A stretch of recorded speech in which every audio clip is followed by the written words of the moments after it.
mayambu kurumjari ngasi ki topic si ai hana ko ai makha ki description makha da link pija ke asigi link sida adugi video do yengbiu ko KUA number na asi adugi maramda hapsagi bane kamai tar puthokpa isagi date of birth gi lawthokdoini adudugi use tobom haitare koina nungti madugi number do koina nungti gi number oina ai isagi number ni ai isagi energy je ai gi oiro akogi nathaiga chalandaba haita sigi number siga ige sum loinarga sum chatpa taragadi aingonda yamna kana bodyguard ki type ta leiduini masigi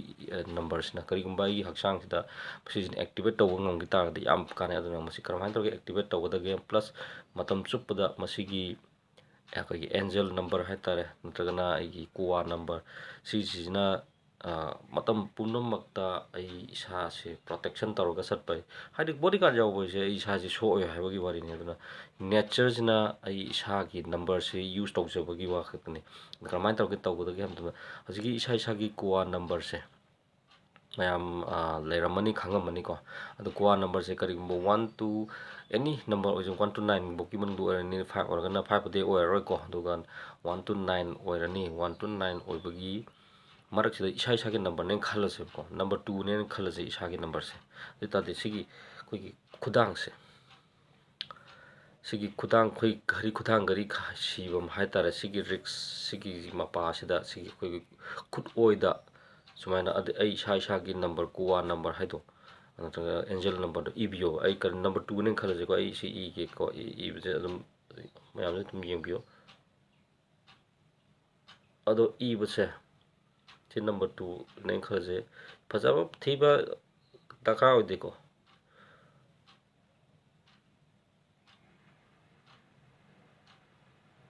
si number 2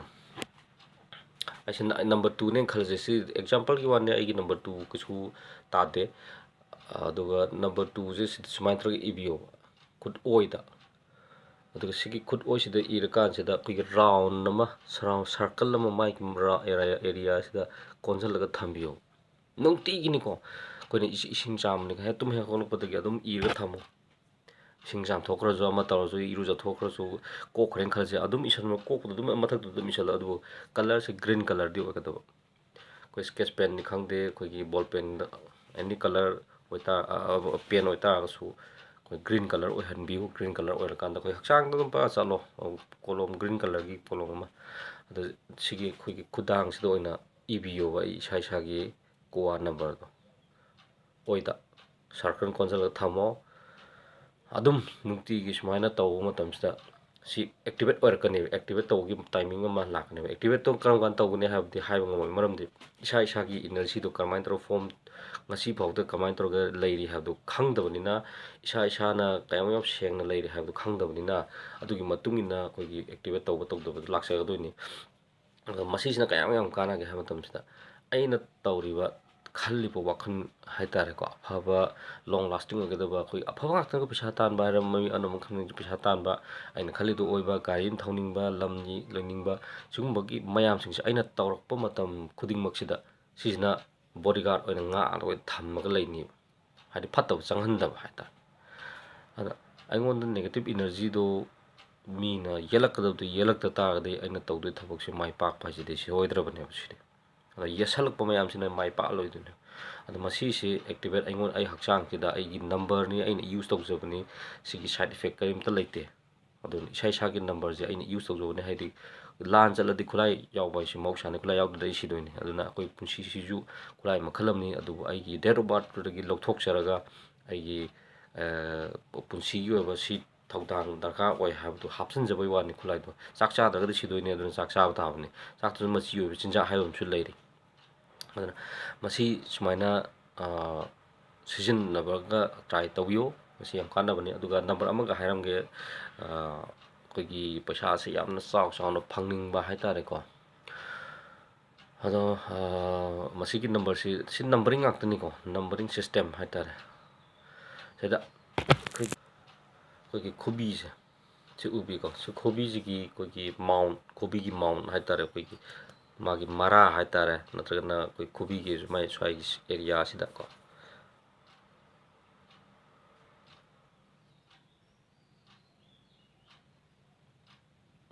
asisu green color no oigadoi 897 iu sigi pass 897 koi ki khubi ki matai tar pasing sida 897 sigi bagi sije koi sidi surrounding ko saloi ko round ko saloi sidi free thar tham doi ni aduga i KUA number sidi kanaba koi round question doi ni sidi round question lunu 897 se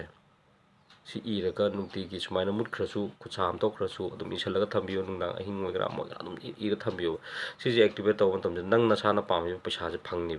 nasa ai karoram pami na karor je lakna na lambi siro lakani sijini activate taw ndone haide nangda darkar oiba ai kai paisa hatak sahi je natrang na kano se haide annual ki oina natraga su annual ki oina ai pa hatak sahi sahi kuding dul pa lak mari mangana kona na hatak de khara sang do male habagi lakni uskumba budget hatar full budget kayamuk sangdage kayamuk kano to biya habagi energy dune wasi sina lakdose haide ai je paisa se sungai paidre si isalaga try to biyo ko idil pakro pame natrana laktara pame million pame isa isa ki concept ni ado oini oiro isa na dum khangmani ado ohenba yaba yadaba hadi aina isa na kino thabak tawgi makha pole ado masi hekta ire na hayeng nungala hekta phangani habadi laite kan phangdoi ta de khoju iri je adung hay ngarang na han phangam video sem ju adum mayam da haidraga su mi mayam tongnagrani aduga sigi activate oiba haibam lairi activate tawba energy activate tawba haibam ne activate tawr kan da ma ju full form kan ai hakchang sidagi ko gi mapan gi energy ga ai isa gi energy jiga ro ko gi exchange tawna doine adugi exchange tawna nogi opportunity do aina activate hakchang sidagi on thon by one phana idea lai tak ta jo phena pai phisa lakninga le ta jo si je iraga yengo ko magi matam hek sur ko matam da aina pami ba paisa je pa aina pa crore pame crore pambagi crore lakpa yana ga aina he ibu matam dagi environment je nature je na semba hograni semba hogr kan sida magi lupa crore ma haibagi energy magi mapung ma leijari bane ba adugi energy mapung do hek pha matam da aingon da isai tan yorkni kano ni khangde ko akogi khudi thijela phangju khangpote mina hural maga langthomda phagarni na ai nakta langsalamra ju khangpote adagi phangnanabgi masak se adum tholak pa hai tare ad natragana aina adugumba project ama pairakpa gumba lambi je makhan makhan yam laigra aduna isai san tawriba thawtugi matungina jung laksa duriboni aduna nature si ga ai ga tied up tawna ba hai tare ado masi try tawga yengbiyo khubak ta si isam jam ba poni khubak si iraga tawwe wa khatani atai kaim tawningai ju leite phangni phangoi habgi asa ade paisa du pamni na si matungina laksa ga doine ba energy du te ada ina nukti ge light du katana ama tawdana tawbogi wari ju natte ba sumni cham chamni iraga thamma na sibu tawningdra de ko di khangdra na ai isagi energy KUA number sijinnafam sigi number jiga tum paisa lakna nabagi haitare ko ado paisa lakna nabagi kino thabak se yam lay ado yam lay buje loi phang natte loi namak su phange ba kari do muk phangino haitare energy do activate tawgine mi jing ji anamana si among taw aina amam haina amam taw duine ayo ade hana tawgi poto losan da magi nangdringa da energy taw ama tawre phate ama tawre phangde da ama tawre kana de da haidune ba adu thamoi changna faja tawgi ba mana maintain tawra thamgi ba tha ama ani manga changira tara changira mana ningi dugi matungina I taw dum lakta ga compulsory dum phange compulsory phangju phangani phangdaba yaro maramdi prithvi gi niyom ne masise prithvi gi niyom ne habadi koi gi prithvi da chatliba koi gi niyom se koi gi action laita di reaction laini habagi masi full kaya tare example mayam phangawna aina action am tawje reaction adu gi dum phangni habse ana aina afaba tawre afaba phange phataba tawre phataba phange haise hoy ai gi koi gi life ꯍꯥꯏꯇꯥꯔꯦ ꯄꯨꯟꯁꯤ ꯍꯤꯡꯉꯤꯉꯩ ꯃꯔꯛꯁꯤꯗ ꯐꯪꯗꯕꯗꯤ ꯌꯥꯏꯑꯕꯀꯣ ꯑꯩ ꯏꯆꯥ ꯏꯁꯨꯗꯗꯤ compulsory ꯑꯗꯨꯝ ꯐꯪꯒꯅꯦꯕ ꯐꯪꯗꯕꯁꯨ ꯌꯥꯔꯣꯏꯕ ꯃꯔꯝꯗꯤ ꯑꯩꯒꯤ ꯏꯆꯥ ꯏꯁꯨꯗꯣ ꯑꯩꯒꯤ ꯆꯥꯗꯥ ꯅꯧꯗꯥ ꯑꯩꯉꯣꯟꯗꯒꯤ ꯊꯣꯛꯈꯤꯕ ꯉꯥꯛꯇꯅꯦꯕ ꯑꯩꯒꯤ ꯏꯄꯥ ꯏꯄꯨ ꯍꯥꯏꯔꯤꯁꯤꯁꯨ ꯑꯩꯒꯤ ꯄꯥꯁꯅꯦꯕ ꯑꯩꯗꯤ ꯍꯥꯟꯅ ꯍꯤꯡꯉ ꯂꯥꯛꯑꯕꯅꯤ ꯍꯧꯖꯤꯛꯇꯗ ꯑꯩ ꯐꯣꯝ ꯑꯃꯗ ꯂꯥꯛꯆꯕꯩ ꯋꯥꯅꯦꯕ ꯑꯩꯁꯨ ꯃꯌꯥꯝ ꯐ꯭ꯌꯨꯆꯔ ꯃꯌꯥꯝ ꯑꯃ ꯂꯥꯛꯈꯤꯗꯣꯏꯅꯦꯕ ꯍꯥꯏꯗꯤ ꯑꯉꯥꯡ ꯄꯣꯛꯂꯛꯇꯅ ꯂꯩꯔꯤꯁꯤꯡꯁꯦ ꯑꯩꯒꯤ ꯐ꯭ꯌꯨꯆꯔꯅꯦꯕ ꯑꯩꯁꯦ ꯑꯗꯨꯝ ꯑꯣꯜꯂꯒ ꯑꯗꯨꯝ ꯆꯠꯇꯣꯏꯅꯦꯕ ꯑꯗꯨꯅ ꯑꯩꯅ ꯉꯁꯤ ꯐꯪꯗ ꯇꯥꯔꯁꯨ ꯃꯊꯪꯗ ꯑꯗꯨꯝ ꯐꯪꯗꯣꯏꯅꯦꯕ ꯑꯗꯨꯅ ꯏꯅꯔꯖꯤꯗꯨ ꯑꯩꯅ ꯀꯔꯝꯕ ꯏꯅꯔꯖꯤ ꯀ꯭ꯔꯤꯌꯦꯠ ꯇꯧꯒꯦ ꯍꯥꯏꯕꯒꯤ ꯃꯇꯨꯡ ꯏꯟꯅ ꯊꯨꯅ ꯐꯪꯕ